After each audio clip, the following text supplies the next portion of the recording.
fixing. I mean, it's good for you to do that and give them some transition period before it becomes casino complexes and things like that. But I would look at it as a very macro level and see what it means to do a land justice. And that's something that I'm looking forward to learning here at Harvard on those things. Sure. We still have time, but Yeah, 7 more minutes and then we're on we're time. so efficient. We're uber efficient. We have to be. So maybe start on this side of the room. These people have a lot of things to do. Let me get to you, so please. I'm from Harvard University. So I really love your plan, but it seems that there is an established institution and that like stand in the way. So I guess one question is like why is this institution so successful at preventing the prosperity competitive? Oh, you should have come to part-time politics yesterday.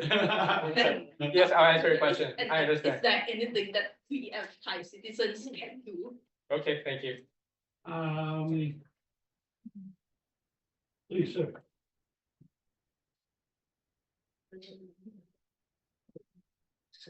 Sawadee-krap, Pramod Supapanya, freelance scholar and visitors to Boston.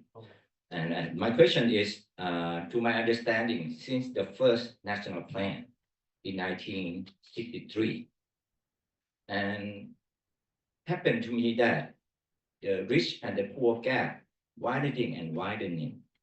How you ensure that your crisis model would turn around at least narrowing that gap. Thank you. One chance over here. A very enthusiastic young lady in the back. Okay, lady.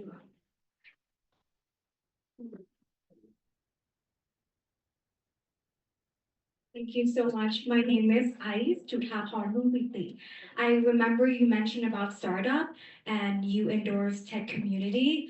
And I also remember you suggest that startup, the owner of startup should move out of the country in order to grow at scale.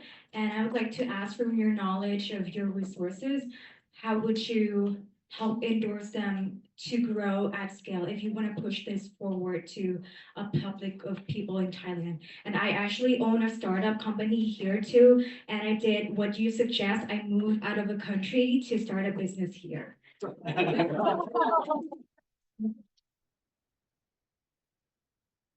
Maybe one. Someone way ahead of the curve. One more online.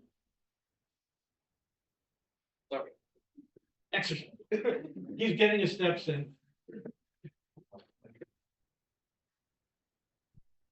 We have a question from a live audience in Thailand. That's another thing that we talked about. Obviously, you have to follow your heart, but take your brain with you. And obviously, we're trying to, come up with innovative ideas to turn crisis into competitiveness. We have to think, without the constraints first and work backwards on how to fix the constraints, whether it's legal, whether it's financial, whether it's political will. Which goes back to the first thing is on the origin of these independent organizations. Are they appointed or are they linked to the people in any way?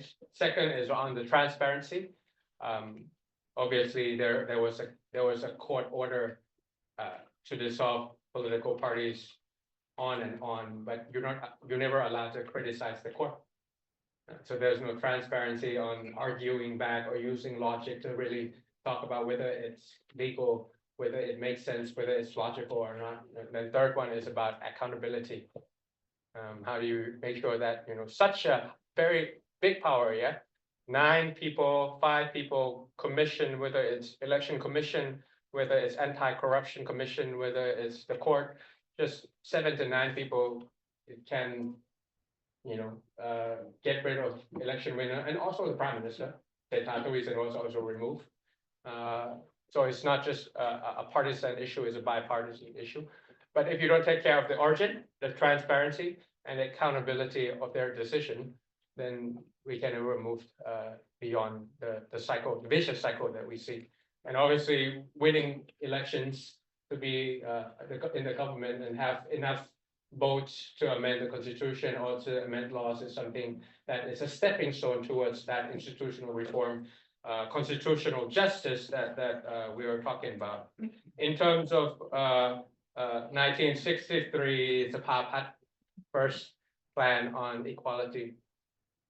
I read that, and then I was working in the government before coming to the Kennedy School.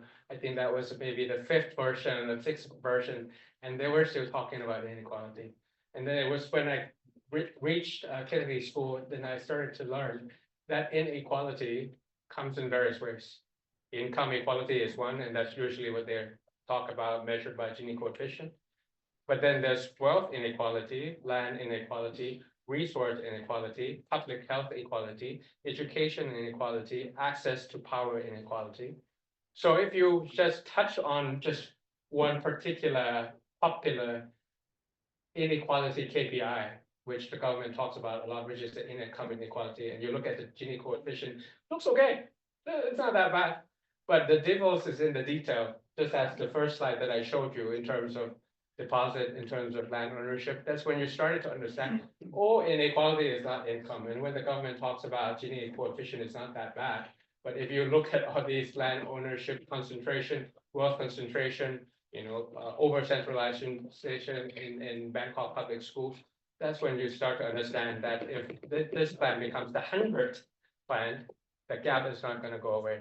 And that's why when we were campaigning, we tackled the reform, the structure, the access to land ownership and things like that, and not just looking at the top quintile and the bottom quintile when it comes to income equality. Last one was about unicorn, moving forward. The thing is, there's 2 animals that stop unicorn happening in Thailand, startups. The first one is the tiger, the second one is the elephant. The bureaucracy of doing a lot of paper when you are trying to get grants from the government to be a startup, it improved a lot, to be fair. But in order for you to get into digital innovation or Thailand 4.0 grant or the startup grant, it's like a huge amount of pieces of paper that you need to do, and many criteria and many conditions, and also not very regional ambition focus. So that's why I felt like you have to move fast and break things. That's what startup is all about. You are disrupting things. It has to be very fast, very flexible in the way you want to do it. That's why you should be anywhere in the world, as long as you are linked to Thailand. That's how I'm going to change the innovation policy once I become the prime minister 10 years from now.